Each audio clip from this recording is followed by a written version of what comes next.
창세기 43장에서 우리는 이제 요셉과 형제들이 만나는 것을 보게 됩니다. 사람의 그 등장하는 주인공이 이렇게 창세기를 보니까 점점 달라졌네요. 그렇죠? 요셉과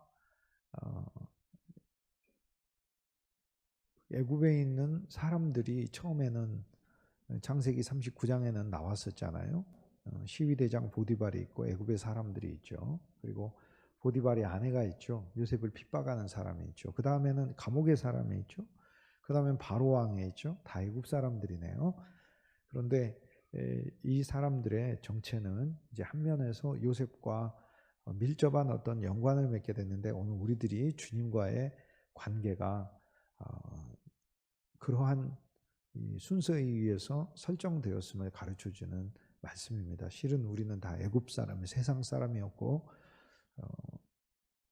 보디발의 집안에 예수님을 종으로 부리던 사람이었고 예수님의 가치를 모르던 사람이었고 그렇습니다. 우리의 진리가 깊게 들어가면 저는 여러분과 함께 우리가 그 사실을 발견하면 나중에 놀랄 텐데요. 나와 여러분이 알지 못하던 가운데 우리가 예수님을 믿기 전에도 하나님은 우리를 만세전에 선택하셨기 때문에 주님은 저와 여러분의 인생에 와서 종노릇 하셨어요. 우리가 예수님이 선택한 사람의 인생의 운명이란 진짜 신비하고 놀라운 것입니다. 그 사람이 예수님에게 선택된 사람이기 때문에 저와 여러분은 선택된 사람이죠. 나와 여러분이 심지어 예수 믿기 전에도 나와 여러분의 인생에 와서 예수님은 종노릇하고 계셨어요. 우리를 섬기고 계셨어요. 그것이 창세기에서 보디발의 집에서의 요셉의 모습이고, 우리가 보디발처럼 예수님을 핍박하기도 했고 그분을 좋아하고 믿는 믿음 아래서도 심지어 예수님에 대한 합당한 위치와 가치를 못 드렸던 것을 알 수 있어요.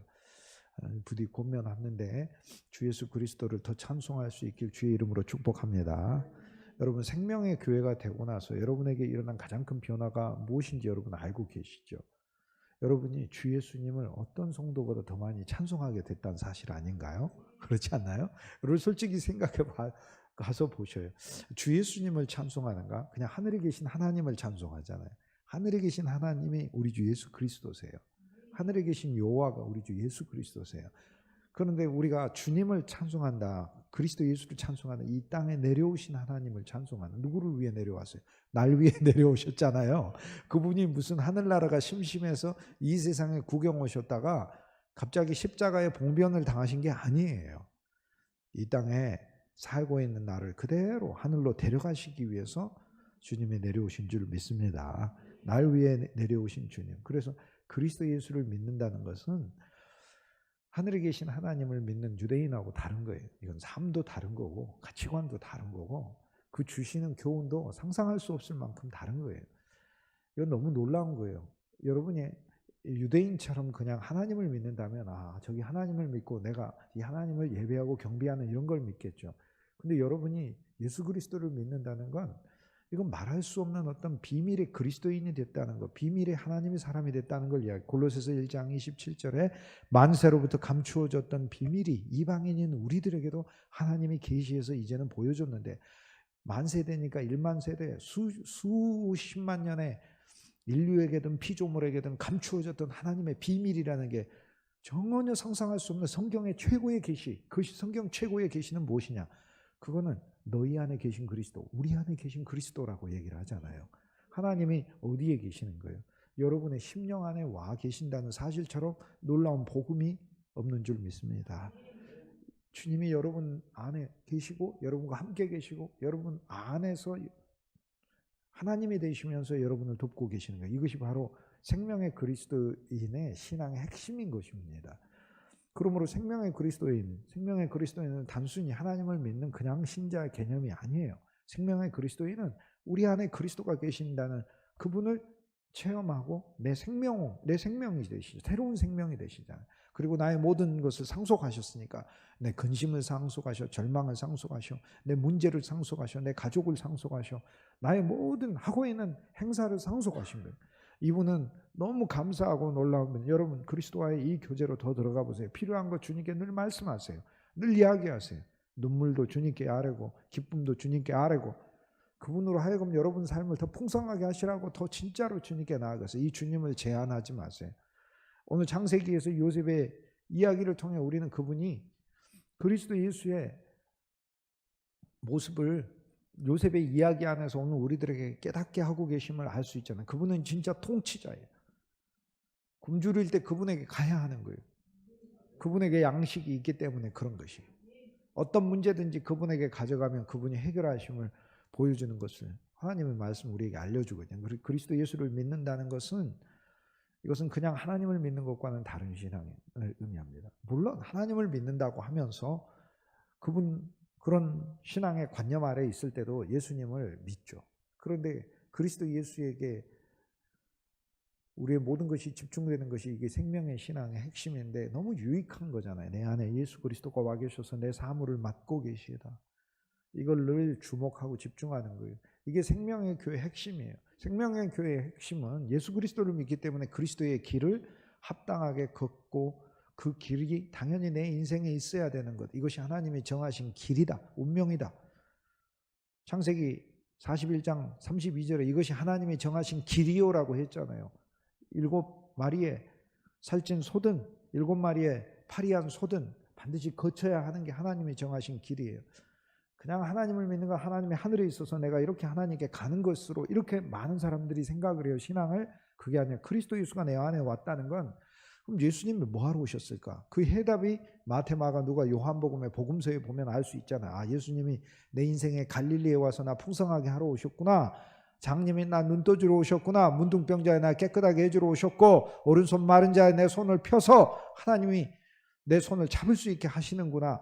그분이 갈릴리에 오셔서 내 직업에도 축복하시고 내 모든 문제에도 환경에도 다루시는 분을 은혜 베푸시는 분이 보여주고 있잖아요. 그런데 그뿐 아니라 주님이 나로 하여금 제자가 되라 이렇게 말씀하셔서 그리스도를 배우라고 얘기하는 거니까 생명의 교회는 우리 주 예수 그리스도를 배우는 교회, 이것이 특징인데 저와 여러분이 생명의 교회, 생명의 지체가 된 게 하나님 앞에 얼마나 놀라운 복인지 늘 감사하길 주의 이름으로 축복합니다. 그리스도를 우리는 배우는 것. 그리고 그 그리스도의 길은 예루살렘으로 가고 예루살렘에서 주님은 또 사역하시고 예루살렘 사역의 가장 핵심은 십자가에서 죽으시는 거 아니에요? 그렇다면 우리가 그리스도 예수 안에서 우리의 신앙이 정해져 있다고 하는 것은 나도 내가 믿음이 자라면 새 예루살렘은 옛 예루살렘이 아니라 새로운 예루살렘 안에서 주님이 나를 사역하게 하시겠구나. 나의 가정이 새 예루살렘이 되고 우리의 섬기는 교회가 새 예루살렘이 되고 내가 활동하는 모든 그 무대가 새 예루살렘이 되게 하고 그곳에서 주님은 나를 십자가의 길을 걷게 하시겠구나. 그런데 그것만이 아니라 나에게 부활을 주시겠구나. 그래서 부활을 체험하게 하시고 부활의 생명을 주시고 이 부활은 죽고 나서의 부활이 아니라 그리스도 예수 안에서 이미 얻어진 부활. 그래서 주님 안에서 한 면에서 우리는 죽어가고 또 죽었고 그리스도 예수 안에서 우리는 살아났고 살아난 새로운 길을 동시적으로 살고 있는 이 복음의 놀라운 이야기가 예수 그리스도를 믿는 생명의 성도들의 핵심이에요. 저와 여러분이 그래서 그리스도 예수를 믿는다는 건 그건 우리가 반드시 한 면에서 각오하는 건데 행복한 길이에요. 주님이 나의 인생을 사는 동안 그 많은 십자가의 길을 두시겠구나. 감사한 거예요. 그런데 그거가 예를 들어서 여러분 그리스도인이 아니면 세상 사람들은 고난이 없습니까? 여러분이 예수 안 믿기 전에는 고난이 없었나요? 그리고 예수 안 믿는 사람들은 고난이 없나요? 고난은 다 있어요. 그런데 감사한 게 하나가 있어요. 쓴물은 어디든지 있어요. 쓴물은 어디든지 있는데 이 쓴물이 나를 훈련시키고 변화시키는 생명의 단물이 되게 하시는 게 그리스도 예수 안에서만 있는 거예요. 그래서 실은 고난의 길은 예수 안 믿어도 있어요. 예를 들어 여러분과 내가 예수 안 믿는다면 고난의 길이 없을까요? 물질로 인한 고난, 직장으로 인한 고난, 인간관계로 인한 고난, 그런 고난이 없을까요? 당연히 있죠. 그런데 십자가의 길이라는 건 어떤 의미냐면 예수를 안 믿어도 당연히 있는 고난이 예수를 믿게 되면 하나님이 사용하시는 고난이 된다는 거예요. 하나님이 나를 성숙하게 하시는 고난이 된다는 것이고 하나님이 유익하게 하시는 고난이 된다는 거예요. 그러니 그냥 살아도 고난이 있고 그냥 살아도 고난이 있지. 그럼 예수 안 믿는 사람이 얼마나 괴롭습니까? 안 믿어서도 괴로운데 더 괴롭죠. 그러니까 안 믿으니까. 하지만 안 믿고 사는 그 자체에 왜 삶에 문제가 없어요? 모든 온갖 종류의 문제가 다 있지. 어차피 예수 안 믿어도 고난이 있는 삶인데, 예수 믿었을 때는, 예수 믿는 자의 삶에 일어나는 고난은 하나님께서 우리를 유익하게 하시기 위하여 주시는 고난으로 바뀐다는 사실이잖아요.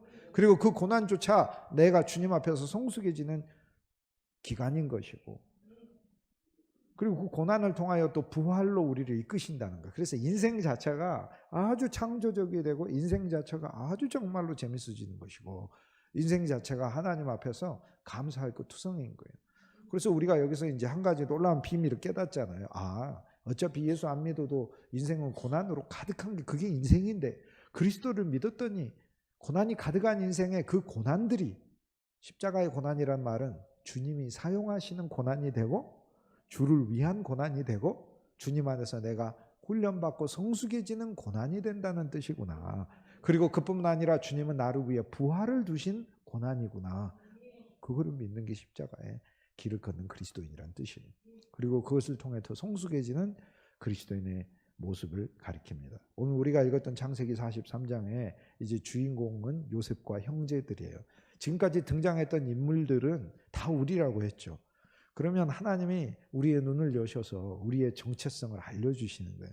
이제 우리는 요셉과 진짜 가까워졌잖아요. 애굽에서 보디발의 집에서 종인 줄 알았는데 이제 감옥에 들어가서 매일 함께 먹고 마시고, 죄수의 요셉이고 나도 죄수이고 함께 같이 죄수가 된 그 예수 그리스도의 모습을 요셉의 죄수된 모습 안에서 발견해요. 너무 감사해요. 우리는 죄수로 있는데요, 예수님이 오셔서 밖에서 면회 오신 거 아니에요. 우리가 죄수일 때 예수님은 같이 죄수가 되셨어요.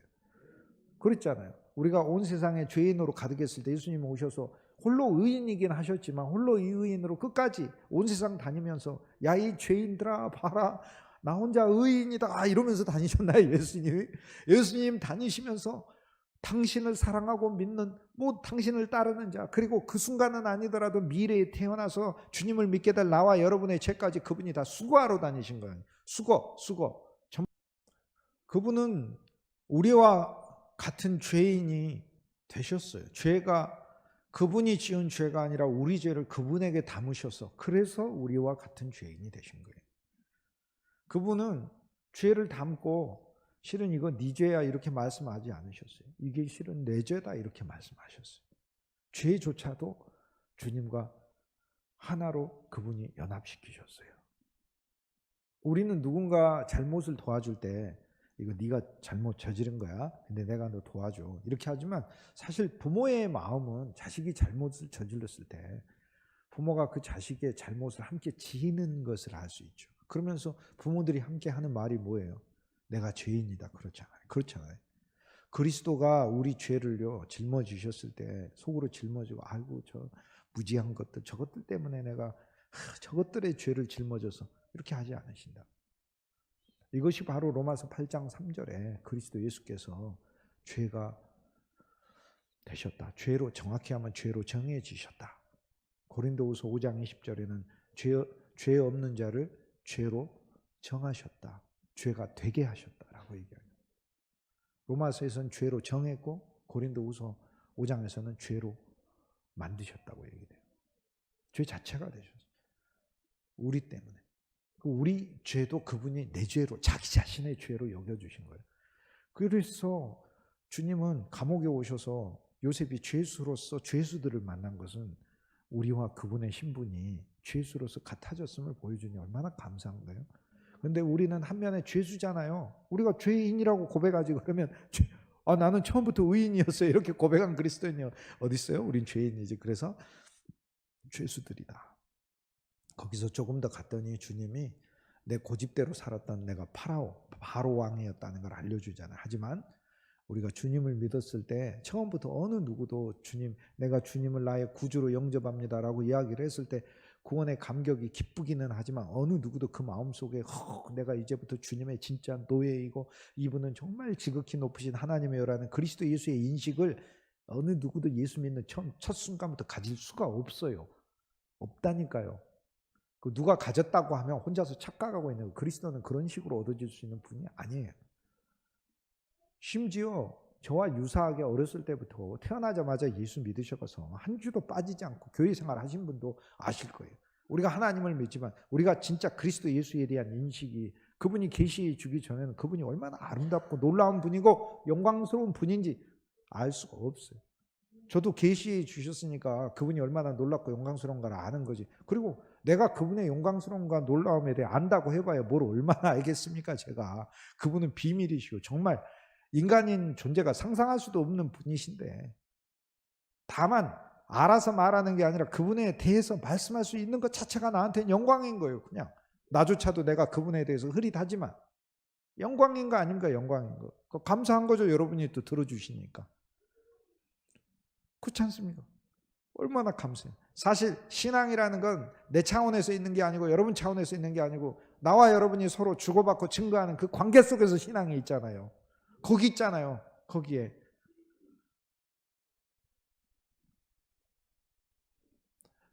죄수의 신분에서 하나 더 나간 바로왕인데 41장에서 바로왕의 신분이 된 오늘 43장에 보면 주님이 거룩함, 그분의 구속함을 거쳐서, 즉 요셉의 잘못의 단계를 거쳐서, 요셉이 진짜 자기 잘못이 아니지만 자기 잘못으로 져서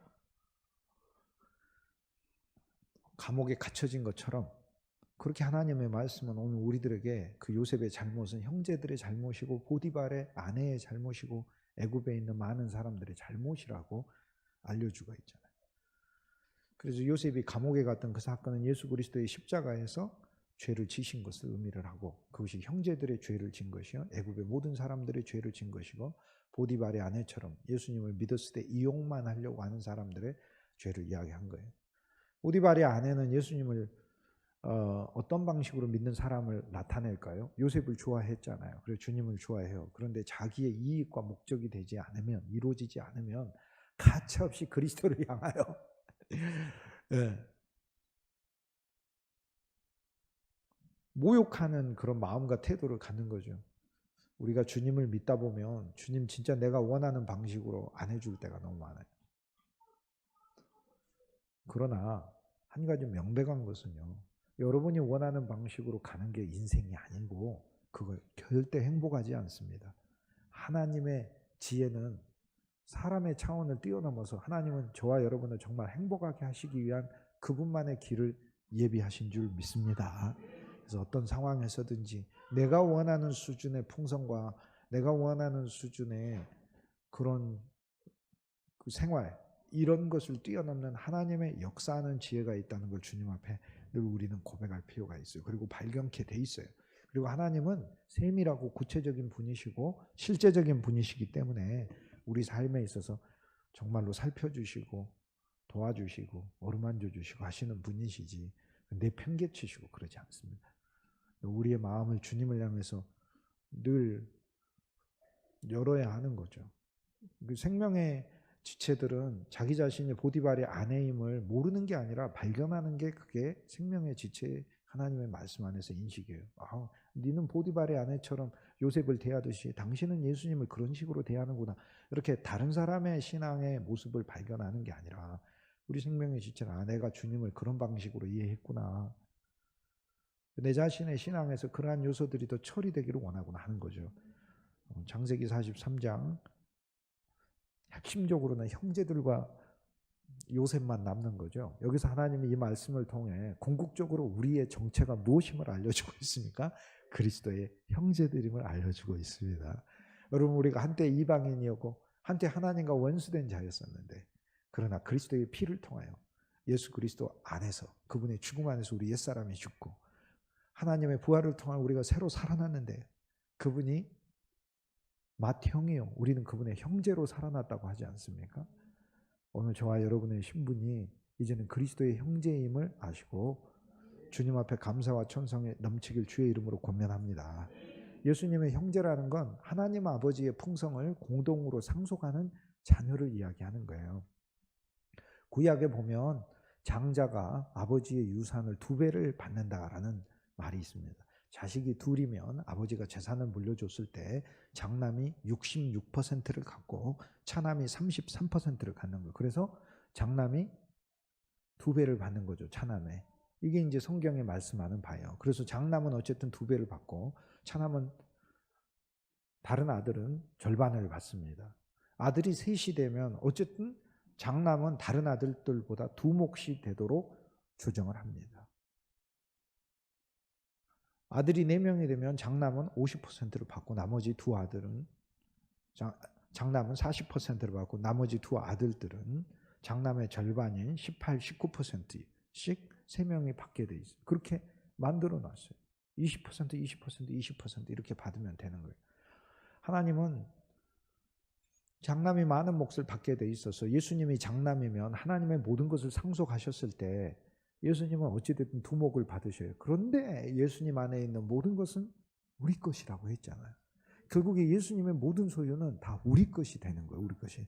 이것이 바로 공동상속자의 의미인 거예요. 여러분, 주 예수님 안에서 우리가 부활했을 뿐 아니라 하나님 안에서 그리스도 예수의 형제가 되고 가족이 되었다는 것은 하나님의 창고에 있는 모든 좋은 것들을 누리는 존재가 된 것이다. 그 믿음이 여러분과 저에게 확고하게 주의 이름으로 축복합니다. 여러분, 우리의 삶이 하나님 진짜 축복해 주시는 이 요소들로 가득하게 하나님 만드셨어요. 여기 형제들이 나오는데 이 형제들이 나온다는 것에서 우리는 이제 신앙이 개인의 신앙이 아닌 것을 알 수 있어요. 창세기가 그리스도 예수라는 이 놀라운 인물을 요셉의 이야기 속에 계시를 하실 때 결국엔 혼자서 단독적으로 요셉을 만나고 하던 것에서 형제들이 나온다는 것을 통해 신앙생활이 그리스도의 몸 안에서 그리스도의 형제들 안에서 교회 안에서 이루어져야 됨을 하나님 말씀 계시하고 있어요. 신앙은 그리스도 교회 안에서 자라나야 하는 것이 이것이 진짜 신앙입니다. 혼자서 키 1m 70, 1m 60 남자 키, 여성 키 그 정도로 보죠. 일반적인 키를 절대 혼자서는 그런 키로 자랄 수가 없게 해놨어요. 세상의 육적인 키는 그렇게 자랄 수 있을지 몰라도 영적인 키는 우리 안에 있는 예수 그리스도의 신장, 그 키는 하나님이 그렇게 자라게 해놓지 않았어요. 그리스도의 몸 안에서 자라나게 해놓으셨어요. 그래서 나 혼자서 나가서 신앙생활 잘하겠다? 그런 말은 성경에 없는 말이에요. 그런 건 신앙생활을 잘 안 하겠다라는 말하고 같은 거예요. 그리스도의 몸 안에서 내 어그러진 것도 폭로되고 폭로돼봐야 하나님이 알아서 고치시겠지. 비난하고 조롱할 필요도 없는 거예요. 누구 집에는 그런 문제 없습니까? 다 있는 거지. 우리가 그리스도 보고 신앙생활 하는 거지.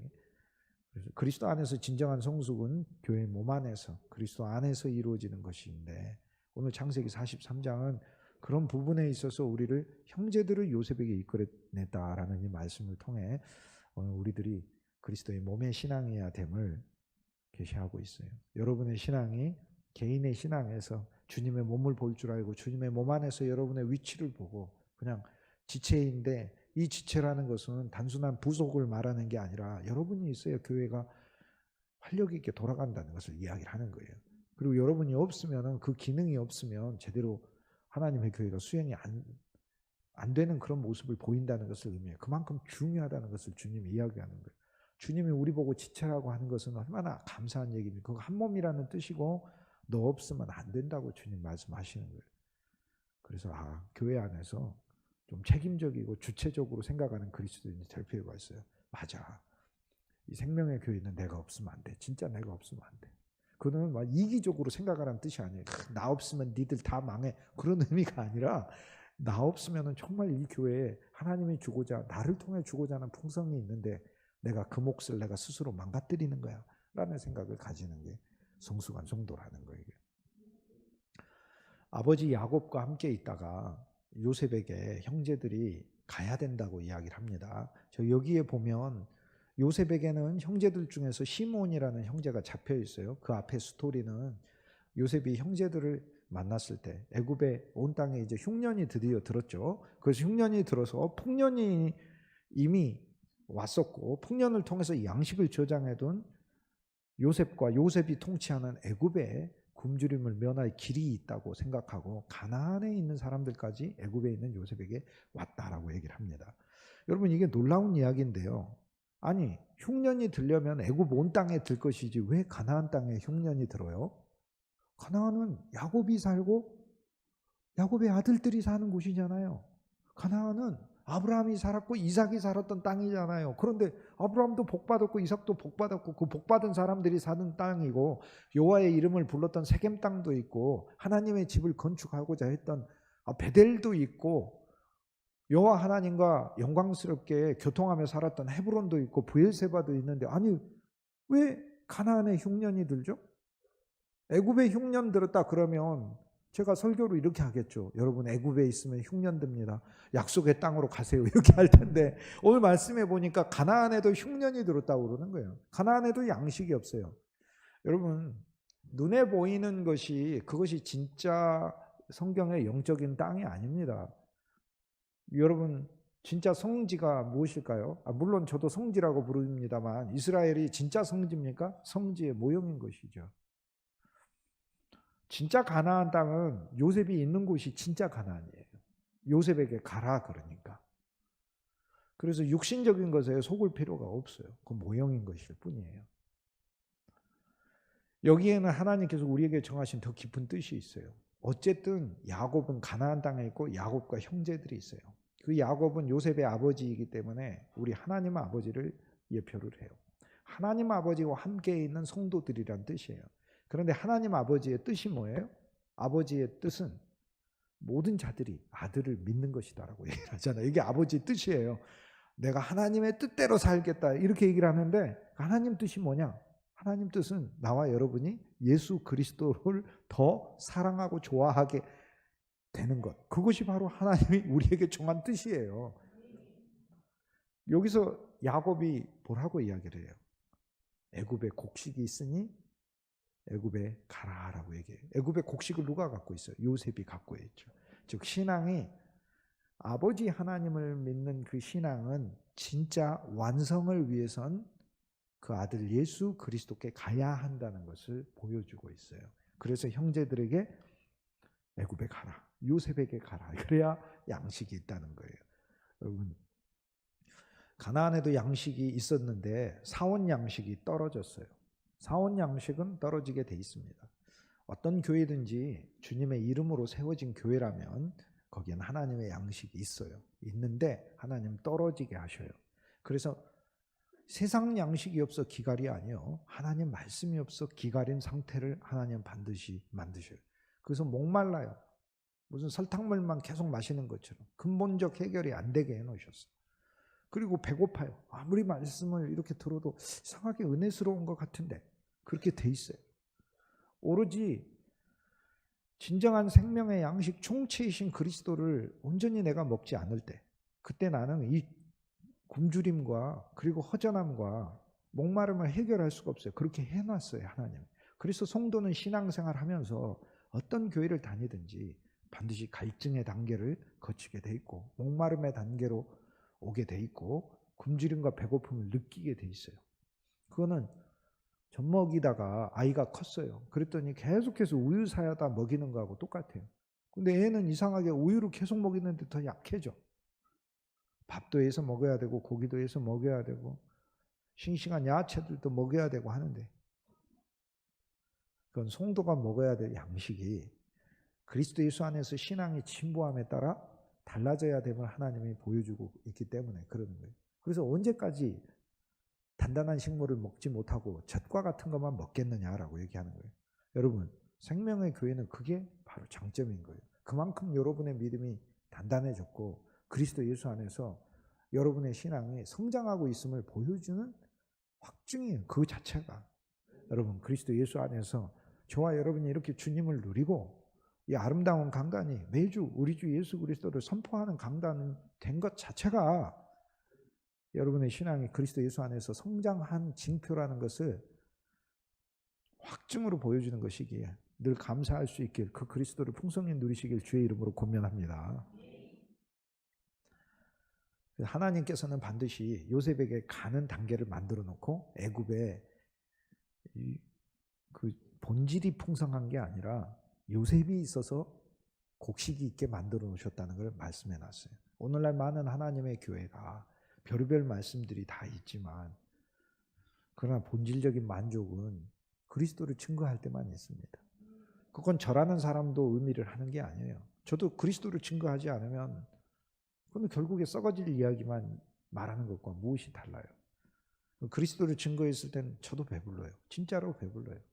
하고 싶은 이야기들도 많이 있을 수도 있겠죠. 그런데 저는 그리스도를 증거하게 해놓으셔가지고 그래서 증거할 수밖에 없어요. 저도 딴 얘기 하고 싶지만 안 나오는데 뭐 어떻게 합니까? 딴 얘기가 안 나오는데 죄송하지만 안 나온다니까요. 안 나오고 없는데 어떻게? 그리고 뭐 별로 할 얘기도 없어요. 그리스도만 말하라고 세워놔서 그리스도만 말하려고 노력하는 게 아니고 그렇게 돼버려서 다른 얘기가 안 나온다니까 죄송스럽지만. 근데 그때 배불러요. 말씀을 증거하고 갔을 때 언제나 감사하죠. 모든 환경에서든지. 그런데요. 내가 전했던 그리스도 분량이 적으면 저조차도 마음에 기근이 온 거를 느껴요. 그러나 제가 전했던 그리스도의 분량이 많았다면 저는 어쨌든 기뻐요. 다만 제가 나 자신의 인격의 한계와 또 신앙의 영적인 깊이의 부족 때문에 또는 나의 어떤 그 외적인 부분에 여러 모자람 때문에 내가 훨씬 더 쉽고 이해하기 좋게 성도들에게 맛있는 하나님의 음식으로서 그리스도를 제공하지 못하는 부분에 대해서는 아쉽게 많이 생각하고 부족하게 생각해요. 그런 점이 아쉬운 것이죠. 하지만 그리스도를 못 전한 것에 대해서는 오히려 더 안타까울 때가 많아요. 내가 더 그리스도를 더 해방할 것 이렇게 많이 생각을 합니다. 여러분 신앙의 그런 단계를 두었고 이제 애굽으로 가야 한다. 43절. 그런데 그 애굽은 예수 그리스도가 양식을 가지고 계시는 곳이고 그리스도가 양식을 가지고 계시는 그곳이야말로 그곳이 바로 참 하나님의 약속의 땅인 것이죠. 형제들이 왔어요. 이제 하나님의 교회를 볼 줄 알고 형제들을 볼 줄 아는 신앙의 수준까지 온 거예요. 왔는데 요셉이 언명을 하나 해놨어요. 베냐민을 데려와야 된대요. 왜요? 너희가 형제임을 알려면 너희가 10명이라고 했지 않느냐. 너희 원래 12명이 있었다며. 그런데 한 명은 없어졌으니까. 요셉 본인 자기를 가리키는 거죠. 그래 니들 말대로 한 명이 없어졌다고 해. 그럼 11명인데 왜 10명만 왔어? 베냐민이라는 동생이 있는데요. 아버지가 너무 사랑해서 걔는 혹시 잃어버릴까 봐 안 보냈어요. 그래서 우리 10명만 왔어요. 그럼 니들이 정탐꾼이 아니고 진짜 형제라면 그 베냐민을 데려와. 그러면 내가 형제인 걸 내가 믿을게. 그러면 니들 정탐꾼이 아닐 거 아니야. 대신에 시므온을 가둬놓고 9명의 형제들을 보낸 거 아니에요. 그래서 베냐민을 데려가야 해요. 43장엔 그냥 요셉에게 가는 게 아니고 양식을 얻으려면 베냐민을 데려가야 양식을 얻는다 이렇게 돼 있어요. 이 베냐민은 역시 하나님의 아들이잖아요. 요셉의 아들 형제들 중에 하나이고 야곱의 아들들 중에 하나이니까. 그런데 어떤 아들이죠? 이름 자체가 하나님의 오른손의 아들이에요. 그리고 사랑받는 아들이에요. 야곱의 사랑받는 아들이에요. 이것은 오늘 우리들이 얻은 너무나 소중한 그리스도가 있어요. 그게 베냐민이에요. 하나님의 오른손의 아들. 저와 여러분이 체험한 은혜의 그리스도가 있어요.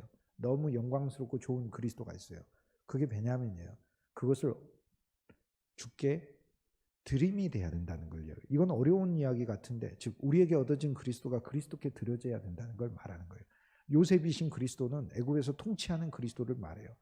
애굽에서 통치하는 그리스도, 즉 요셉의 그리스도는 요셉 혼자서 매일 잔치를 베풀면서 혼자서 즐겁게 있는 그리스도를 가리키는 게 아니라 만민을 먹이는 구주, 만민의 공급자로서의 그리스도예요.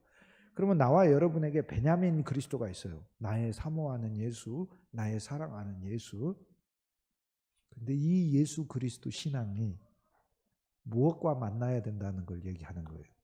애굽의 굶주린 사람을 먹이는 그리스도로 내 안에 있는 신앙 체험이 전환되어야 된다는 것을 알려주는 거예요. 그게 창세기 43장이에요. 그때 우리는 알지 못하는 신비한 양식이 있다라고 얘기하는 거예요. 더 양식을 얻게 된다. 다 양식을 얻을 뿐만 아니라 굉장히 많이 비워내요. 애굽에 갔는데 그동안은 요셉의 관정에서 요셉을 만나요. 양식을 배포받는 곳에서 만나니까 사무실에서 만나거나 창고에서 만났어요. 그런데 창세기 43장에 보면 요셉의 집으로 인도됩니다. 형제들인데 집으로 인도돼요. 이제 그리스도 예수 안에서 우리의 비전이 더 열리게 되고, 내가 사랑하고 사모하는 얻어진 신앙 있잖아요. 여러분 지금까지 예수 믿었잖아요. 아름다운 그리스도의 몸이 세워지기까지 초기부터 얼마나 주님과 함께 한 비전을 갖고 오셨어요. 수십 년 동안 또 몇십 년 전부터 주 예수님을 믿은 여러분이 있잖아요. 그런데 그걸 왜 무의로 끝냅니까? 얼마나 허망합니까? 열매로 나타나야 되고 영광으로 결말 지어져야 그것이 승리 아닌가요? 내가 그렇게 사랑하고 좋아하던 그 그리스도는 근데 단순히 보존한다고 되는 게 아니란 말이에요. 그 신앙이랑은 자기 마음 차원에 달린 문제 이상이라고. 여기 말씀해 보면 신앙은 그분이 나를 끌고 가는 것이에요. 그리고 내가 그분을 드리는 것이에요. 그리고 그 과정에서 많은 오해도 발생해요. 왜 베냐민을 데려오라고 하냐? 베냐민 죽으면 어떻게 하냐? 죽을 수도 있잖아요, 베냐민이. 그러나 나와 여러분의 심령이 얻어진 어찌됐든 너무나 아름답고 고귀한 예수 그리스도, 그 베냐민 그리스도, 간직하고 싶은 그 신앙은 누구에게 가야 된다는 거예요? 세상을 통치하고 세상에 양식을 주는 요셉이라는 그리스도에게 가야 된다. 이 새로운 그리스도로 발전돼야 된다는 것을 말하는 거예요. 신앙이 여러분 마음속에만 있는 게 아니라 이제는 많은 사람들에게 양식을 공급하고 그리고 하나님의 사역자로 사용되는 신앙으로 발전해야 된다는 걸 보여주는 거 아니에요. 여러분, 얻어진 모든 체험을 우리 주 예수 그리스도 안에서 하나님이 사용하시는 도구가 되고 그리스도의 제자 되고 그리스도의 사도 되고 그리스도의 청직이 되는 신앙으로 발전하기 위해서 하나님이 여러분이 가졌던 모든 체험들을 사용하실 것을 감사하고 기뻐하게 주의 이름으로 권면합니다. 이게 베냐민을 데려가는 거예요. 베냐민을 데려가는 그 베냐민은 나의 귀한 내 신앙의 존재를 가리키는 거예요. 나 자신이에요, 베냐민은. 이제 베냐민은 난 거예요, 나. 왜냐하면 형제들을 통해 베냐민이 가는 거고 베냐민은 형제들과 한 형제이니까.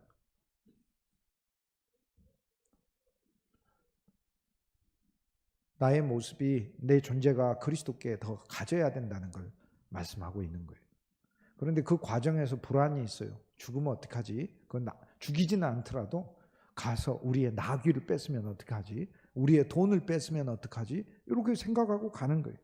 계속해서 염려하면서 가는 겁니다. 43장 18절 말씀 보세요.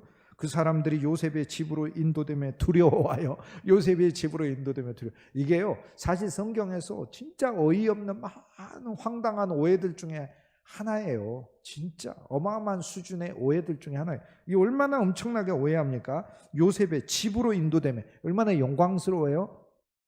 요셉이 집으로 갔으니 형제들인데, 근데 관계도 모르죠. 요셉과의 자기의 관계도 모르죠. 그런데 거기서 뭐하고 있어요? 두려워하고 있어. 즐거워해야 되는데 두려워하고 있어요. 이유는 무엇일까요?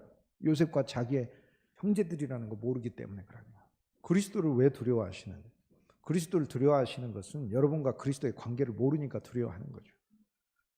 그리스도를 두려워만 하지 마시고, 아, 그리스도가 내 형제이시구나. 진짜 날 위해 죽으신 분이신. 내가 뭘 두려워해? 내가 더 사랑해야지, 그리스도를.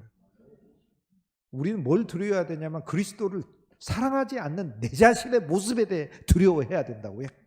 끔찍하구나. 나는 진짜 날 위해 죽으신 예수님을 내가 더 사랑하지 않으니. 그런데 두려워만 했습니까? 가서 뭐라고 해요? 전번에 우리 자루에 들어있던 돈의 일로 우리가 끌려드는도다. 이건 무슨 말이에요? 지난번 양식을 샀는데 돈을 냈잖아요. 냈는데 아니 돌아오는 길에 여관에서 보니까 돈이 그대로 들어있는 거예요. 돈을 냈는데 돈이 들어있는 거예요. 요셉이 왜 돈을 다시 줬죠? 형제들인데 요셉은 분명히 양식을 팔았어요. 그냥 양식을 내주면 요셉도 불법입니다. 그러면 되겠습니까? 요셉이 애굽의 모든 양곡을 관리하는 사람이니까. 그래서 요셉은 어찌되든 합법적으로 돈을 받았어요. 받은 다음에 그 돈만큼 자기가 소유하고 있는 돈을 가지고 그 돈 액수만큼 그들의 자루에 넣어줬다는 거예요. 그러니까 공적으로 받고 사적인 돈을 사용하여 그 공적인 돈 액수만큼 요셉이 다시 준 거예요. 그러니까 받은 사람들은 그 돈이 그 돈일 수 있겠죠. 하지만 그 돈이 그 돈이 아니에요. 냈고 지불했어요. 지불했고 선물 받은 거예요. 이게 놀라운 이야기예요. 양식이 한 면에서 그냥 샀죠. 그런데 값없이 받았다고 하지 않고 성경에 뭐라고 얘기하냐면 값없이 샀다고 얘기를 하는 거예요. 형제들은 분명히 양식을 샀어요. 돈을 냈으니까. 그런데 그 낸 돈이 그대로 온 거예요. 그러니까 값이 없어진 게 아니고 값이 그대로 돌아온 거죠. 자기들한테. 그러니까 결국에는 값없이 산 셈이 되는 것이죠. 그러니까 우리한테 지난번에 양식 사러 왔을 때 돈이 있었는데 이게 어찌 된 일이지? 자기들도 모르는 거. 왜도 이 돈이 있지? 어쨌든 횡재된 돈인데 혹시 이 돈으로 잘못되는 거 아니야? 지금 물질에 대한 염려. 갑자기 부유해져도 염려가 생기는 거죠. 그런데 이 돈의 일로 우리가 끌려드는도다. 요셉의 집에 인도되면서도 얼마나 엄청난 오해가 있는지 보세요. 이게 우리 신앙의 모습이라고요. 어떤 사람은 내가 교회 생활에 끌려드는도다 이렇게 생각해요. 요셉의 집으로 더 들어가는 것이지. 그리고는 무슨 생각해요? 이는 우리를 억류하고 나를 완전히 잡아매고 달려들어 우리를 잡아 노예로 삼고 우리의 나귀를 빼앗으려 함이로다. 여러분 43장 18절 말씀 왜 이렇게 자세하게 기록해 놨을까요? 하고 많은 사건들 중에서 이 형제들의 단순히 두려워하는 심령만 보여주는 게 아니라 이것은 심리학적인 불안의 어떤 증상을 설명하는 진술 그 이상이에요. 이것이 바로 예수 그리스도와의 관계를 모르는 신자들이 얼마나 주님의 집 안에서도 오해하며 살고 있는 거예요. 주님이 왜 돈을 뺐습니까? 주님은 더 주셔요. 진짜로 우리가 주를 위해 드리는 것 이상으로 주님이 후히 주시는 것을 늘 체험할 수 있길 주의 이름으로 축복합니다. 주었는데 주님 주셔요. 우리를 억류한다고 그러는데 그리스도 안에서 진짜 우리로 성장시키시고 우리로 하여금 억류가 아니라 그분의 집 안으로 더 들이시는 거예요. 더 가족이 되게 하시는 거고. 그리고 우리 나귀를 빼앗는다 그러는데 우리 직장과 일과 또 우리가 하고 있는 여러 가지 문제들의 제약을 주는 거 아니에요. 그렇지 않아요. 나귀를 빼앗기는커녕 나귀의 물을 먹입니다. 우리 직장에 하나님의 물 먹이 훨씬 더 생명의 물을 먹이시는 거예요. 우리 가정의 생명의 물을 먹이시고 우리 자녀들의 생명의 물을 먹이시는. 여러분 믿는 자의 자녀를 진짜로 보세요. 세상에 안 믿는 사람보다 훨씬 더 자녀들에 대해서 어떻게 보면 주의 일을 하다가 더 소홀할 수도 있어요. 그런데 하나님이 기르셔요. 진짜로. 그걸 체험한 사람은 너무 감사할 수밖에 없어요. 그리고 너무나 하나님은 왜 감사해요? 난 주의 일을 했고 내 자녀들을 하나님이 기르셨습니다.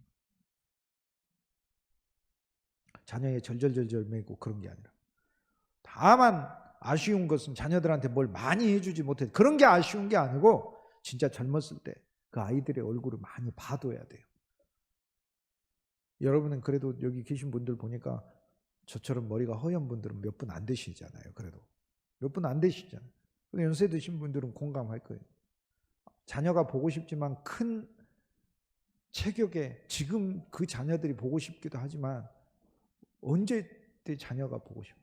그 어렸을 때, 그 조그만 했을 때, 그 기억이 사라지는 게 너무 아쉬운 거예요. 그때 많이 봐둘 거예요. 많이 봐두세요. 조그만 할 때. 그냥 많이 봐두세요. 이렇게 많이 보라고요. 그냥 뭐 많이 못해줬다 이런 차원으로 하지 말고 그냥 많이 봐두시면 돼요. 이렇게 많이 봐두시면. 시간 휙 가잖아요. 그 모습을 기억해놔야 돼. 사진처럼 캡처해놔야 돼. 저런 저 모습을 계속해서. 나중 되면은 그 시절이 눈물나게 감사하고 추억이 되고 그러는 거 다시 오질 않아. 그때 그 자녀들의 그 모습을 다시 보는 거. 물론 다시 볼 수 있는 방법은 있어요. 영혼 안에 들어가면 동시에 보게 하셔서요. 그래서 또 영혼에 연결되어 있어서 우리는 우리가 알지 못하는 가운데 과거로 가서 우리 자녀를 보고 있어요. 그래서 저도 젊었을 때 내가 우리 아이들을 이렇게 보고 있으면 누군가 와서 자꾸 보고 있는 거를 느껴요. 주님만이 아니라 내 미래의 나였어. 미래의 내가 와서 보는 거예요. 그 과거의 내 안에서 미래의 내가 그 아이를 보고 있는 거예요. 이 황당한 오해를 보세요. 주님의 집안에서 다 빼앗긴다고 생각하고 있어요. 빼앗기긴 뭘 빼앗깁니까? 하나님이 얼마나 풍성히 주시는데. 그런데 이것이 창세기에 기록된다는 게 무엇을 가르쳐요? 이런 오해를 거치게 돼 있다라는 걸 얘기를 하는 거예요. 이런 오해를 거치게 돼 있다. 이런 관계를 거치게 돼 있다. 그러나 여러분, 솔직한 말로 나와 여러분은 사람을 믿는 게 아니잖아요. 나와 여러분은 하나님을 믿는 줄 믿습니다. 나와 여러분 사람의 말을 믿는 게 아니잖아요. 나와 여러분 성경 안에 쓰여진 하나님의 약속을 믿는 줄 믿습니다. 서로 이 땅에 많은 교회들이 있어서 그 안에 사람들이 말이 서로 오가며 인격적으로 신뢰할 수 있는 사람도 있고 신뢰 못할 사람들도 있고 뭐 그러겠죠. 그래서 서로 속기도 하고 속아 넘어가기도 하고 그러지만 신앙생활이라는 것은요, 사람의 말에 의해서 이렇고 저렇고 하는 게 아니잖아요. 우리는 하나님의 약속을 묻지 뭘 믿습니까? 낮에 주님의 사랑하는 귀한 종들, 목회자분들과 너무나 유익하고 감사한 대화를 가졌어요. 주님 안에서. 바쁘신데도 와주셔가지고 감사하더라고요.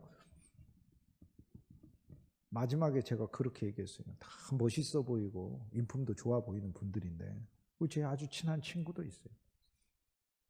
근데 나는 미안하지만 목사님들 못 믿습니다 그랬어요. 못 믿는다고. 진짜 내가 뭘 믿? 나도 안 믿는데 내가 왜 남을 믿어요? 그러나 나는 목사님들이 전파하는 그 하나님의 말씀 자체가 능력이 있는 것을 믿습니다라고 얘기했어요. 그 말씀이 능력이 있는 거지. 뭐 사람을 내가 왜 말씀이 능력이 있는 거예요. 그래서 그 말씀의 능력을 믿는 거예요. 그래서 하나님께서 각 교회마다 역사하실 것을 믿는다. 그렇게 이야기를 했어요. 여러분도 마찬가지. 여러분이 가지시는 우리는 교회 생활하면서 이 단계를 거친다니까. 요셉의 가고 교회 야곱의 집에서 하나님만 믿는 집에서 생명의 교회로 나와 함께 하시고 내 삶에서 같이 하시는 예수 그리스도를 찬송하는 신앙으로 점점 옮겨지며 그분과 내 관계가 이제는 옛날에 굶주림 백성이 양식받는 그런 정도의 관계가 아니라 형제구나 형제. 이것을 깨닫는 단계로 하나님 우리를 초청하시는데 그 과정에서 이런 터무니없는 오해들과 이 인간의 부족한 이 짧은 믿음 없는 이 인식 때문에 발생하는 오해들이 분명히 있다는 거 하나님 말씀 계시 주고 있잖아요. 나는 얼마나 오해했던지. 저는요, 그래서 주님이 어쨌든 소명을 줘서 주의 일을 하라고 했거든요. 우리 모든 다 소명받은 사람이에요. 주의 일로 크든 일이든 작은 일이든 뭐 전 시간을 들인 일이든 부분적인 시간을 들인 일이든 다 여러분들 어쨌든 훌륭하게 그리고 감사하게 귀하게 주의 일에 부름받은 사람 아니에요. 어쨌든 교회에서 직분을 주었고 안수해서 하나님의 일로 더 특별하게 세웠고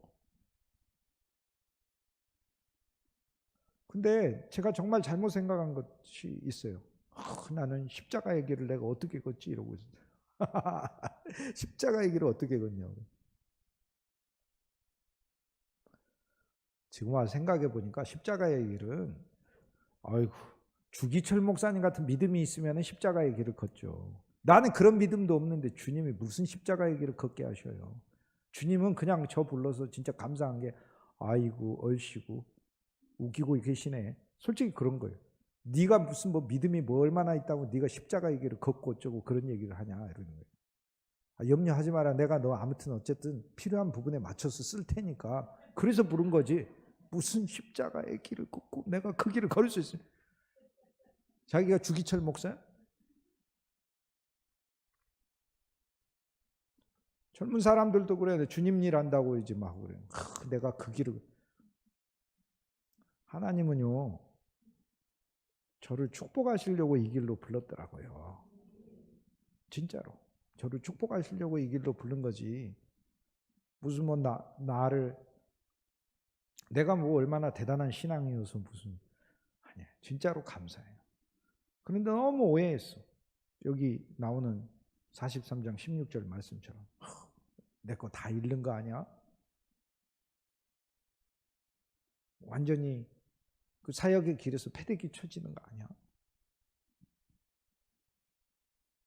오해. 결말은 풍성한 예수 그리스도를 만나고 사랑의 예수 그리스도를 만나잖아요. 요셉이 형제들 만나잖아요. 오늘 이 말씀들을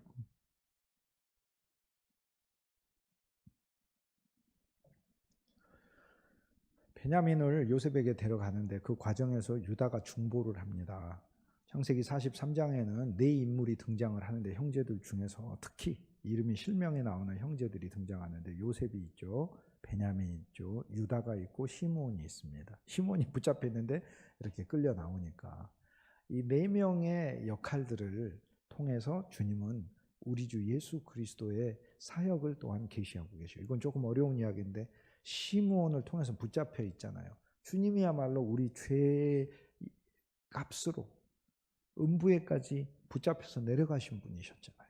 하지만 사흘이 되었을 때 이제 붙잡히신 존재가 아니라, 붙잡혀서 복음을 선포하신 존재가 아니라 과감히 사흘이 됐을 때는 음부의 문을 부숴버리고 그 음부에서 수많은 사람들을 구출해 나오면서, 그 음부에 우리도 있었어요.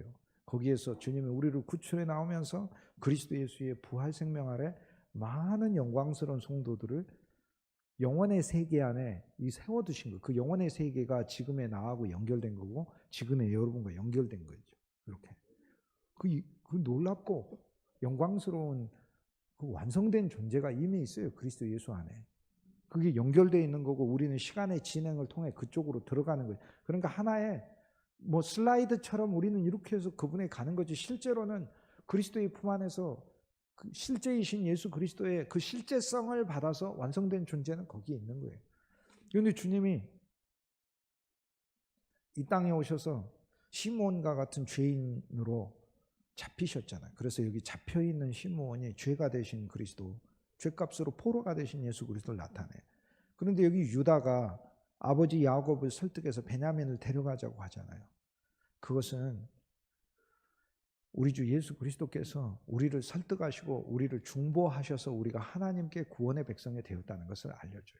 나와 여러분이 그냥 용기 있게 예수님을 선택한 것 같지만, 물론 잘한 거죠. 하지만 진짜 진리는 주님이 우리를 설득하시고 아버지를 또한 설득하셨어요. 우리가 죄인이지만 아버지를 설득해서 우리를 아버지의 사람으로 만드셨고, 그리고 우리를 설득해서 우리가 신앙인이 되게끔 성령 안에서 성령을 통해 그리스도의 영이니까 그리스도의 영이 우리 안에서 우리를 강권하셨어요. 주를 믿도록. 그래서 창세 전에도 정했고 아버지를 설득하셨고 아버지한테 말씀하신 거예요. 내 사람이라고 예수님이. 그리고 여러분을 예수님의 사람이라고 예수님이 아버지께, 하나님께 말씀하셨고 정하셨고 이 땅에 오셔서 여러분의 심령 안에서 여러분을 계속 설득하셨어요. 나의 믿음으로 가자. 나의 신앙으로 가자. 여기 유다의 모습도 우리 주 예수 그리스도의 사역을 나타내요.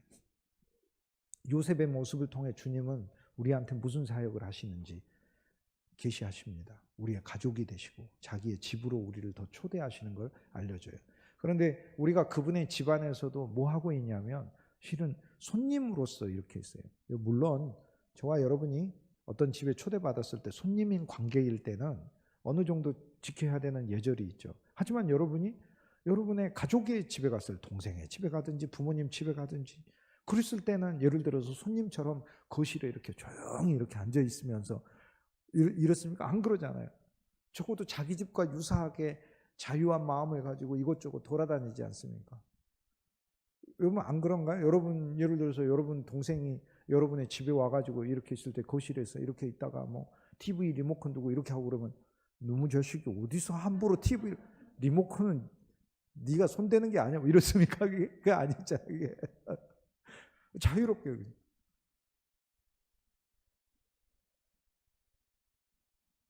어렸을 때 우리 자녀들이 친구들이 오면 제일 좋은 것 중에 하나가 한 면에서는 버릇없어 보이기도 하지만 그게 아니라 소파에 와가지고 배 깔고 누울 때 아주 진짜 기분 좋던데. 아, 우리 집을 진짜 편하게 생각하는 거죠. 기분이 좋더라고요. 거기서 애가 이렇게 군대 2등병 차례 자세로 이렇게 있으면.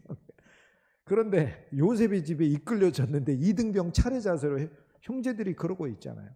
여러분 교회 생활 그렇게 하시지 마시고 여기가 하나님의 집인데 여러분의 집입니다. 여러분의 집이라요. 하나님의 집인데 여러분의 집이에요. 성경에 거기 있어요. 하나님의 집안에서 자라난 사람 많아요. 사무엘 어디서 자랐어요? 하나님 집안에서 자랐어요. 그러면 성전은 누구 집이에요? 하나님 집이고 자기 집인 거예요. 요아스도 마찬가지. 구약의 왕 열왕기하에 나오는 요아스라는 왕도 북이스라엘 출신의 아달리아라는 왕비가 와가지고 시집 와가지고 그냥 바알 신과 아세라 신앙 우상에 가득 찢어져서 막 사람들 다 죽여버리고 유다의 왕족들을 없앨 때 그때 어린아이 혼자가 성전에 감추어졌어요. 왜냐하면 거기는 안 가니까. 바알과 아세라를 섬기는 왕비가 뭐하러 여호와의 성전에 가겠어요? 안 가지. 여호와의 성전도 폐허처럼 내버려 둬버렸지 그냥. 그곳에 가서 자라났어요. 그리고 나중에는 왕이 됩니다. 그게 요아스 왕이에요. 하나님의 집이며 동시에 자기 집인 거예요. 여러분, 하나님의 집이며 여러분 집임을 깨닫게 주님의 이름으로 축복합니다. 그런데 어떤 성도들을 보면 자기 집인데 자기 집을 가출하는 사춘기의 성도들이 있어요. 자기 집인데 왜 자기 집을 가출합니까? 물론 그럴 때도 있습니다. 저도 우리 집에 있다 보면 뭐 바람 쐬러 나가고 싶고 뭐 그럴 때도 있긴 하지만, 그러나 여러분, 본질상 이 집 안에서 요셉의 형제들이 요셉의 정체성을 발견하듯 여러분도 그리스도 예수와의 관계를 더 밀접하게 깨달으시길 주님의 이름으로 권면합니다.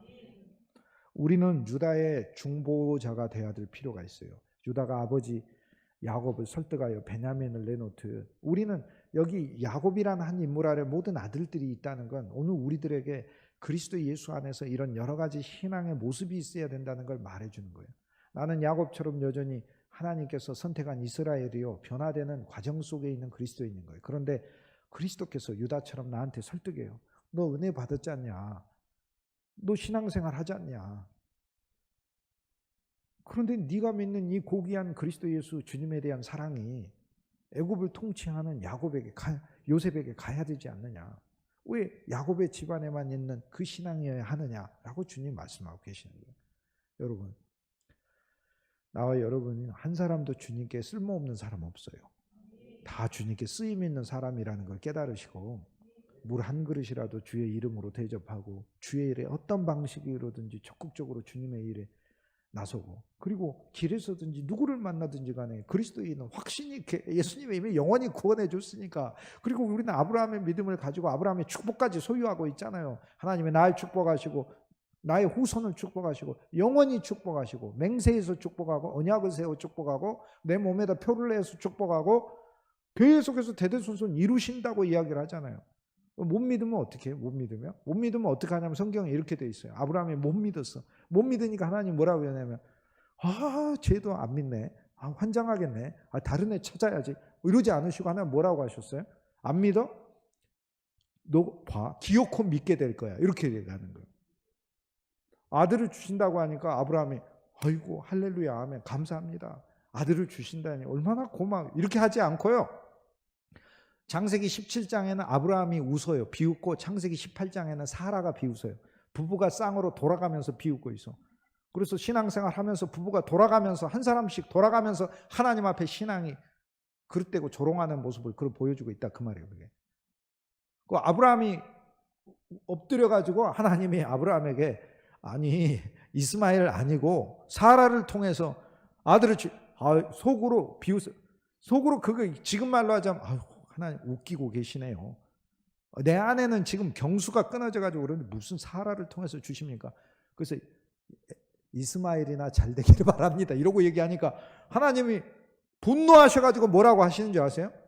저 같으면은 우리는 어떻게 해요? 내가 뭐를 가지고 와 선물을 가져가서 필요 없다고 이러고 하면 어떻게 해요? 그냥 쓰레기통에다 확 쳐박아 버리죠. 이렇게 되잖아요. 하나님이 분노하셔가지고 뭐라고 분노하시고 이렇게 얘기했어. 너 두고 봐. 내가 기어코 아들 줄 테니까 두고 봐. 이렇게 돼. 기어코 주신대. 창세기 18장에 보면 17장에는 이스마엘 이야기 보고 18장 보면 이스마엘에 대해서는 하나님이 아브라함 이스마엘을 의지하니까 내가 아브라함의 처지에서 그런 식으로 하나님께 반응했다면 하나님이 이스마엘 그래 네가 그렇게 의지하지? 아이고 걔 잘 되나 보자. 내가 전 그렇게 얘기했을 것 같아요. 근데 하나님 뭐라고 말씀하시죠? 이스마엘 염려하지 마라. 걔는 내가 엄청나게 내가 축복해서 큰 민족을 이룰 테니까 걔 염려하지 마. 내가 말하는 건 그게 아니야. 너를 통해 내가 진짜 하나님의 복을 내겠다는 거예요. 그 얘기를 하고 계시는 거예요. 그랬으면은 거기서 깨닫고 창세기 18장에 되었을 땐 그때는 하나님 앞에 믿음이 있어야 될 거 아닙니까? 근데 18장에 대해서 새 천사가 방문을 했을 때도 내 안에 사라에게 명년 이맘때 아들이 있으리라고 이제는 1년 후라고 하니까 이제 다가온 거 아니에요.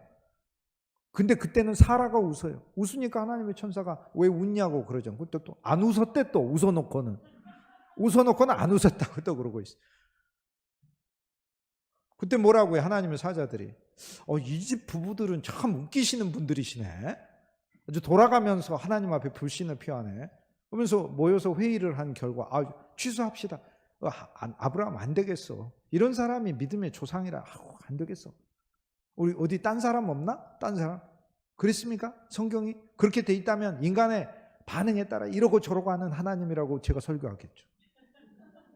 그럼 그게 아니라 하나님은 일방적으로 잃어버리시고 거기서 반드시 네가 하나님을 조롱했는데 그 비웃음이 하나님을 진짜로 감사하는 웃음이 되게 할 거라고 얘기하고, 오직하면 그 아들이 나오면 아들의 이름조차 이삭 웃음이라고, 진짜 여호와가 나를 웃게 하신다는 그 고백을 반드시 만드실 것이다 이렇게 합니다. 솔직히 여러분의 마음속에 하나님을 조롱하는 마음이 있을 수가 있어요. 그러지는 않아요. 여러분이 순진하고 좋은 성도이기 때문에. 그런데 우리가 주님에 대해서 미진한 마음을 가질 때 주님 뭐라고 맹세하시는 줄 아세요? 너 두고 봐. 내가 반드시 너를 참 신자로 만들 테니까 두고 봐. 내가 너를 반드시 축복할 테니까 두고 봐. 그래서 너는 나를 찬송할 수밖에 없을 거야. 그제서야 비로소 너는 깨달을 거야. 네가 얼마나 하나님 앞에서 불신의 마음을 가졌는지. 그제서야 너는 비로소 그때 회개하게 될 거야 라고 얘기하는 거예요. 저와 여러분은 안타깝게도요, 우리가 아직 회개를 못해서 회개가 앞으로 많이 남아있어요. 그 회개는 어떤 회개냐, 그냥 옛날에 뭐 잘못했어 이런 차원이 아니고, 주님 내가 진짜 주님을 신뢰하지 못했습니다 그런 거예요. 진짜 주님의 약속을 진짜 몰랐습니다. 나에 대한 주님의 사랑의 규모가 얼마나 큰지 내가 진짜 몰랐습니다. 그 회개를 하는 거예요. 그 회개가 남아있어. 나와 여러분이 인생 마칠 때 진짜 하나님 나를 감사하게 진짜 내 인생을 돌보았습니다. 허무한 인생에 허무하지 않고 생명과 부활의 소망을 가지고 주님 품 안으로 가게 하셔서 너무 감사합니다. 이렇게 고백을 하게 돼 있다고 우리 삶은. 그런데 돌아보니까 고비고비마다 날 살피신 하나님이 있고 내 후손을 돌보시는 하나님의 손길이 분명히 서 있는데, 근데 내가 그걸 몰랐습니다. 의심했습니다. 하나님께 유용하지 못했습니다. 이 회개를 더 하게 돼 있어요.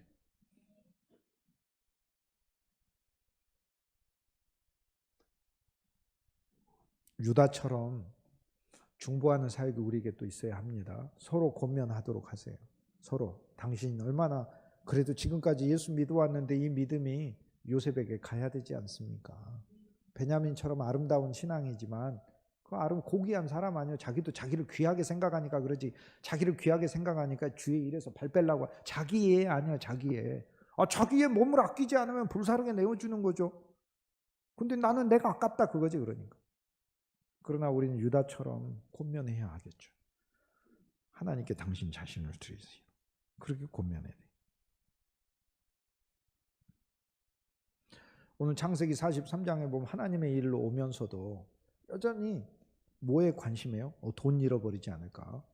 자기 신분 잃어버리지 않을까? 위험에 처하지 않을까? 나귀를 잃어버리지 않을까? 붙잡히지 않을까? 이렇게 하고 있어요. 그런데 이게 인간의 모습이고 연약한 모습이에요. 하지만 이 과정을 우리도 거치고 이 과정을 통과해서 43장의 성경에서 끝난다면 진짜 예수 믿으면 허망하겠구나 이렇게 얘기를 하겠지만, 그게 아니라 이 젊은이들은 멋진 젊은이들이 됩니다. 진짜 알곡이 됩니다. 알곡이 되고 애굽에서 요셉의 자랑스러운 형제가 돼요. 그래서 오죽하면 요셉이 파라오 왕한테 가서 자랑해요. 이 형제들은 그동안의 많은 과정을 통해 형제들도 많이 변화되었어요. 유다도 바뀌었잖아요. 많이.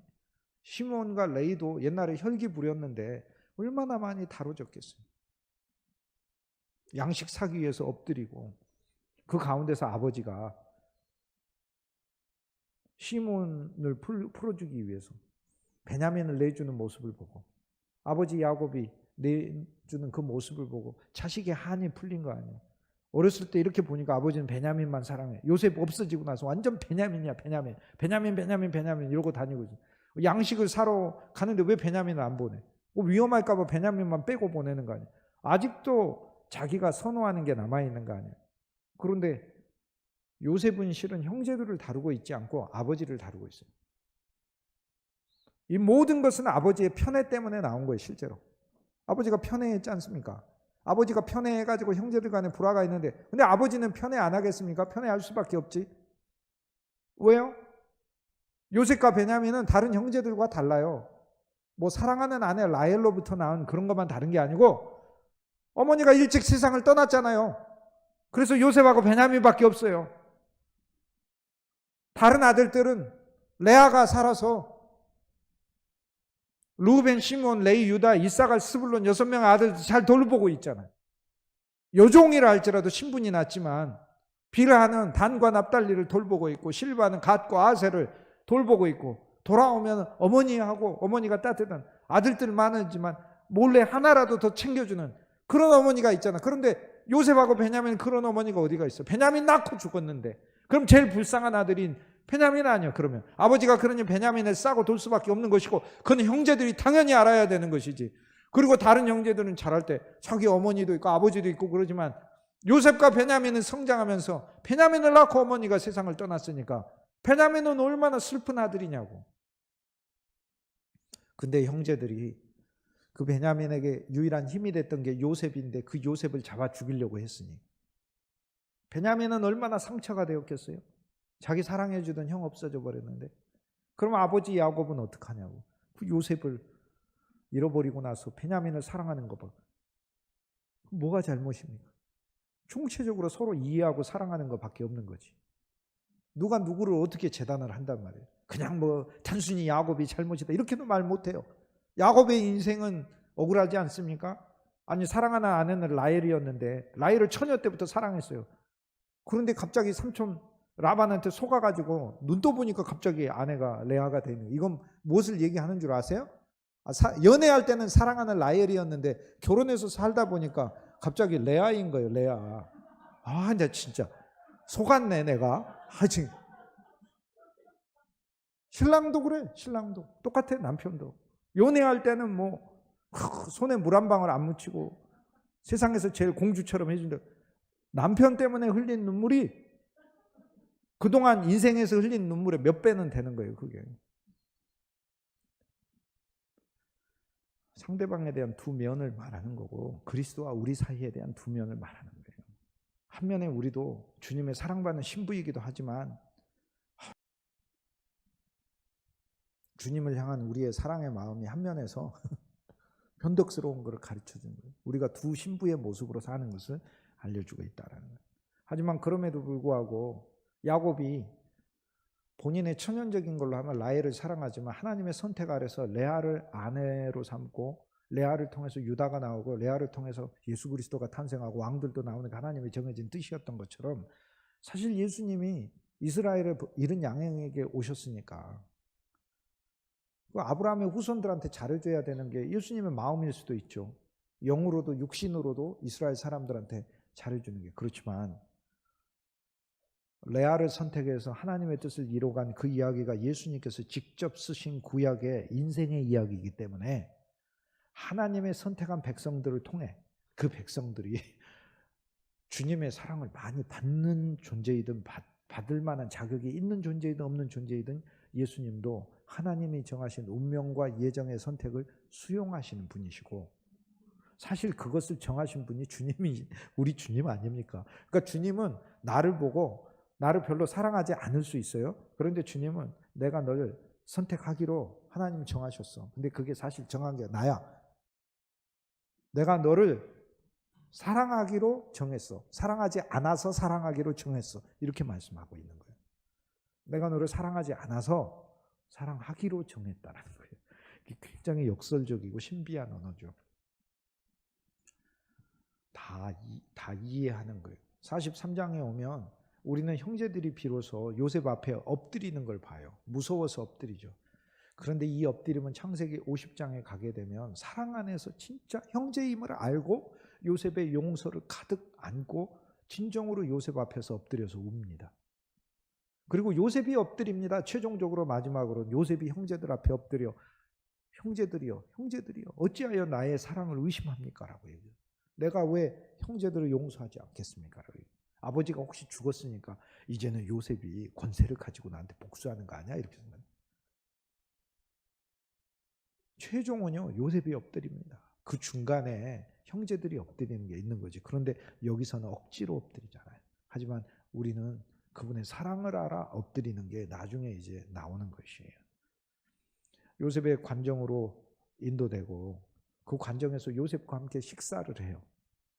식사합니다. 그리스도와 함께 먹고 마시는 교회인 거예요. 그리고 거기에 앉았을 때 요셉이 순서대로 앉혔더라라고 해요. 그 신기하게 여겼죠. 사람들은 왜?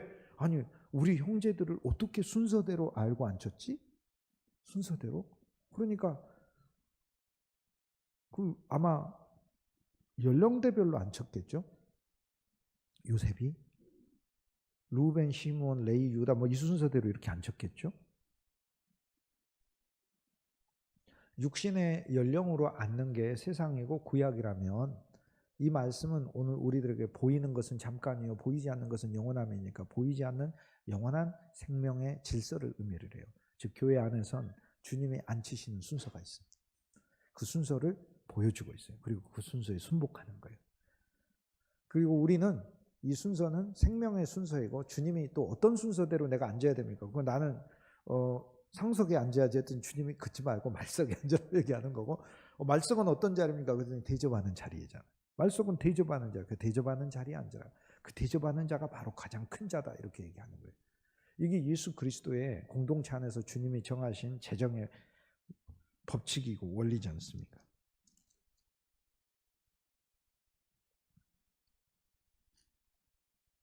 (29절에) 보면 요셉이 눈을 들어 자기 어머니의 아들 자기 동생 베냐민을 보고 내게 말하던 너희 작은 동생이야. 작은 동생 이 아이냐. 그가 또 이르되 소자여 하나님이 내게 은혜 베푸시기를 원하노라. 요셉이 베냐민에게 이야기를 여기서 형제들 가운데 베냐민이 왔고 베냐민이 더 요셉 앞에 이끌어지죠. 그러니까 우리가 형제들로서 주님과의 관계에서 이제 우리가 더 하나 깨달아야 되고 우리가 주님의 베냐민임을 깨달을 필요가 있어요. 왜? 우리가 베냐민으로 인도되어 왔으니까. 그래서 주의 일을 감당하는 사역자들은 자기가 요셉과 어머니의 피도 같고 아버지의 피도 같은 다른 형제들보다 훨씬 더 전진된 그리스도와의 관계를 가진 사람임을 확인해야 될 필요가 있어요. 그게 오늘 우리들에게 필요한 거예요. 그런데 여기에서 요셉이 뭐라고 이야기를 하죠? 내게 은혜 베푸시기를 원하노라. 이게 그리스도의 마음이에요. 주님이 더 은혜를 구약은 요셉이 사람으로서 모형이니까 그리스도의 모형이니까 은혜 베푸시기를 원하노라 이렇게 얘기를 하고 오늘 우리 주 예수 그리스도는 우리 안에 와서 진짜 은혜를 바로 주고 계셔요. 너는 나하고 어머니 피도 같고 아버지 피도 같아. 나는 너를 더 은혜 베풀기를 원한다 라고 얘기하는 거예요. 육신도 피가 같아요. 예수님도 이 땅에 이 아담의 후손으로 와서 육신으로도 나하고 피가 같고 성령과 피로서 거듭났으니까 예수님과 나도 예수 피로서 같고 성령으로서 영도 같아요. 그래서 완전히 예수님하고 나하고는 다 같아. 안과 밖이 다 같은 거예요. 그런 놀라운 변화가 주님 안에서 일어났어요. 그래서 허물 많고 부족한 자기 자신을 보지 말고 주가 일으키신 역사를 보고 예수의 피를 보고 주님이 우리 안에 넣어주신 믿음을 보고 그리스도와의 더 가까운 관계로 나아가길 주의 이름으로 축복합니다. 그리고 여기 교회 생활의 모습이 보이잖아요. 여기에서 엄청난 오해도 있죠. 그렇지만 그 오해를 뚫고 요셉의 집에 인도되죠. 이제 주님의 집이고 나의 집인 것이죠. 나는 주님의 형제이고 요셉과 함께 먹고 마시는 게 있잖아요. 그리스도와 함께 먹고 마시는 교회가 되는 거고 거기서 요셉과 베냐민이 만남을 통해 더 하나가 되듯이 주님과 나의 관계가 알고 보면 더 가까운 관계인 것을 깨달아야 된다는 것을 얘기해 줘. 믿음으로 이건 이루는 겁니다. 믿음으로. 그러니까 하나님이 그런 사람들이 있고 그렇지 않은 사람이 있다. 이렇게 성경이 이걸 보여주는 게 아니라 히브리서 4장 2절 왜 이 하나님의 말씀을 읽을 때 나한테 역사가 안 일어나냐. 안 일어나는 이유는 내가 이 하나님의 말씀을 읽을 때 믿음으로 화하지 않기 때문이다. 그러니까 믿음으로 화하기만 하면 그 일이 바로 내 일이 된다고 얘기를 하잖아요. 여러분은 그리스도의 베냐민인 줄 믿습니다. 얼마나 감사해요. 난 베냐민이야. 그런데 그 베냐민을 보고 예수님 뭐예요? 형제들을 보고 뒤로 가서 울고 계셔요. 앞에서는 엄한데 뒤로는 울어요. 우리는 앞에서 엄한 예수님만 보고 뒤에서도 엄할 거라고 생각하는데 안 그래요. 우리 마음속에 와 계신 주님은 표면적으로 나한테 때로는 엄중한 얼굴을 하고 계시지만 뒤로는 울고 계셔요. 나와 여러분이 여기에 있는 형제들처럼 주님의 집에 와 있는데도 불구하고 우리 인생길 가운데 내가 염려하는 바로 인해 가지고 내가 무서워하고 덜덜 떨고 있을 때, 그건 주님이 정하신 어떤 섭리가 있기 때문에 그분이 그분 자신을 온전히 계시하시기까지, 또 우리가 그분을 사랑을 충만하게 깨달을 때까지는 이 과정이 필요한 거예요. 이 과정이. 그래서 주님은 사실 이 커튼 뒤에서 울고 있어요. 저는 사실 이 창세기 43장을 성경에서 제가 제일 좋아하는 장이에요. 이 창세기 43장. 진짜로. 창세기 43장. 특히 커튼 뒤에서 울고 계시는 예수님. 나는 내 고난 중에 있을 때 이 기절만큼 내게 위로가 된 적이 없어요. 성경을 보면서 항상 창세기 43장에 베냐민을 보고 커튼 뒤에 가서 울고 있는지, 베냐민은 두려워서 지금 있는 거예요. 베냐민도 여기 똑같이 제일 두려운 사람 베냐민이에요. 왜 나를 콕 찍어서 데려오라고 했을까? 가지고 온 돈 뺏길까 봐 두려워하고, 나귀 뺏길까 봐 두려워하고, 감옥에 갇힐까 봐 두려워하고, 목숨을 잃을까 봐 두려워하고. 그런데 앞에서 요셉은 엄중하게 있고 집의 분위기는 따뜻한 것 같은데, 근데 뭔지 모르게 이 흐르는 이 미묘한 이 분위기는 뭐지 그러는데, 주님은 왜 나한테 이렇게 대하시지? 그런데 뒤로 돌아가서 그리스도는 울고 계셔요. 여러분에게 인생에 때로는 우리가 어떻게 보면 진짜 모진 일을 당할 수 있어요. 그런데 주님 왜 나한테 이렇게 하시지? 주님 왜 나한테 이렇게 하셔? 그러나 그리스도는 뒤로 돌아가서 커튼 속에서 울고 계셔요. 뭐라고 하냐면, 내가 이렇게 하지 않으면 내가 너를 다룰 수 없는데 어떡하냐? 내가 너를 믿음의 용사로 만들어야 되고, 내가 너를 통해서 하나님의 사람으로 너를 조성해야 되는데 그러면 어떻게 하냐라고 하면서 주님은 커튼 뒤에 가셔서 울고 계신단 말이에요. 그게. 그러나 끝까지 숨기시지 않습니다. 결국에는 우리가 주를 대면하여 보고 광명한 빛 아래서 주님을 끌어안는 거예요. 이미 광명한 빛이 됐어요. 왜냐하면 잔치를 언제 갔습니까? 오늘 여러 번 등장하는 단어가 오정의, 정오의 식탁을 가졌다라고 해요. 이미 광명한 빛 아래에 있는 거예요. 빛 아래에 있으면서 뭐 하고 있는 거예요? 두려워하고 있는 거예요. 빛 아래에 있으면서 두려워하고 있어요. 여기 정오라고 이야기를 해요. 그냥 뭐 생각나는 대로 이야기한 것 같죠? 제가 생각나는 대로 얘기했나 보네. 정오가 없나 보네. 25절 보세요. 없나? 그들이 거기서 음식을 먹겠다 함을 들었으므로 예물을 정돈하고 요셉이 정오에 오기를 기다리더니, 정오에 오잖아요.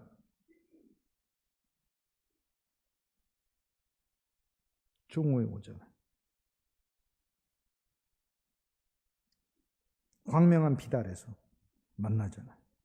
그리고 30절에 요셉이 아우를 사랑하는 마음이 복받쳐 급히 울 곳을 찾아 안방으로 들어가서 울고. 이게 그리스도의 마음. 여러분 인생 살다가 고난이 있고 어려움이 있고 그럴 때 주 예수의 마음을 어디서 찾는 줄 아시면 여기서 찾아요. 여러분 한 분 한 분의 그리스도는 진짜 이 마음으로 대하고 있어요. 내가 그렇지 않으면 네가 교회의 사람이 되지 않는데 어떡하냐? 내가 그렇지 않으면 네가 하나님의 일꾼이 되지 않는데 어떡하냐? 내가 너를 다루어야 되는데 어떡하냐? 라고 하는 거예요. 그래서 하나님은 때로는 우리 자존심이 진짜 뭉개질 때까지 우리를 내팽개치기도 하고, 이 두려움 가운데 도움이 안 오는 것 같은데 그렇게 내몰려요. 그러나 염려하지 마세요. 뺏기는 건 없습니다. 오히려 5배로 주는 은혜가 있어요. 베냐민에게는 5배로 주더라.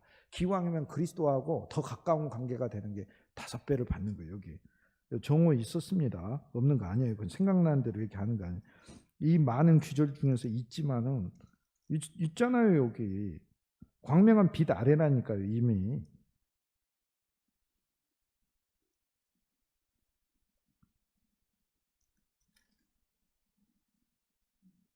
정오가 또 있어요. 16절에 보세요. 짐승을 잡고 준비하라. 짐승이 되신 그리스도, 가축이 되신 그리스도, 풍성한 소고기가 되시고 갈비가 되시고 우리의 양식이 되신 그 그리스도, 그분은 음식도 되시는 거예요. 여기 요셉이면서. 그러면서 이 사람들이 언제? 정오에. 여기 나오잖아요. 한 단어도 땅에 떨어진 단어 없다니까. 나오잖아요. 나 진짜 창세기 43장을 성경에서 제가 제일 좋아해요. 43장에서 우린 비전을 봐요. 내 혼자 신앙이 아니구나. 함께 격려받고 함께 그리스도 안에서 위로받는 시. 베냐민이 아버지의 집에서 풀려나고 시므온은 옥에서 풀려나고 그래요.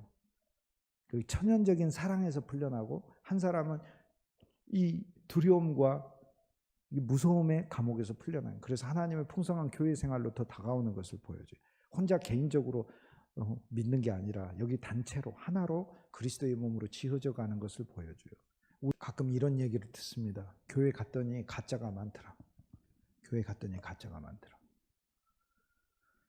사람은 다 가짜예요. 가짜가 많은 게 아니고 가짜가 많다라는 말 자체가 틀린 말이에요. 사람이 다 가짜지 그럼 사람이 진짜입니까? 그리스도만이 진짜예요. 나도 가짜예요. 내 안에 있는 예수 그리스도, 여러분 안에 있는 그리스도 그것만이 진짜인 거예요. 그 사람한테 뭐 실망은 당연히 할 수밖에 없는 것이고 하지만 나와 여러분 안에 있는 그 그리스도가 우리 영광의 그리스도인 거예요. 하지만 교회에 가짜가 많다. 다 가짜입니다. 하지만 그 교회 안에 그리스도가 계셔요. 교회의 거룩성은 그리스도 때문에 있어요. 그리고 꼭 가짜만 있지도 하나님 가짜를 진짜로 바꾸시는 분이시죠. 물을 포도주로 바꾸시는데 그 가짜를 보고 뭐 가짜가 많아 가짜만 시간 안에서 가짜만 봅니까? 영혼 가운데 하나님이 진짜로 바꾸실 하나님을 보는 거지. 그래서 나는 내 눈에는 가짜가 많이 안 보이던데 내가 눈이 멀었나 봐요. 그러니까 상당히 진리가 어둡기는 어둡다라고 나도 생각을 해요. 인정합니다. 근데 나는 진짜로 다 진짜만 보이는데 어떡합니까? 여러분이 다 진짜 같은데. 아니 뭐 아니면은 끝나고 나서 저한테 알려주세요. 교수님 실은 저는 가짜예요. 그리스도 안에서 우리 모든 사람은 가짜지만 주 예수 그리스도를 통하여 예수의 생명을 가졌고 그게 본질이잖아요. 그래서 저와 여러분은 진짜 하나님의 일꾼인 줄 믿습니다.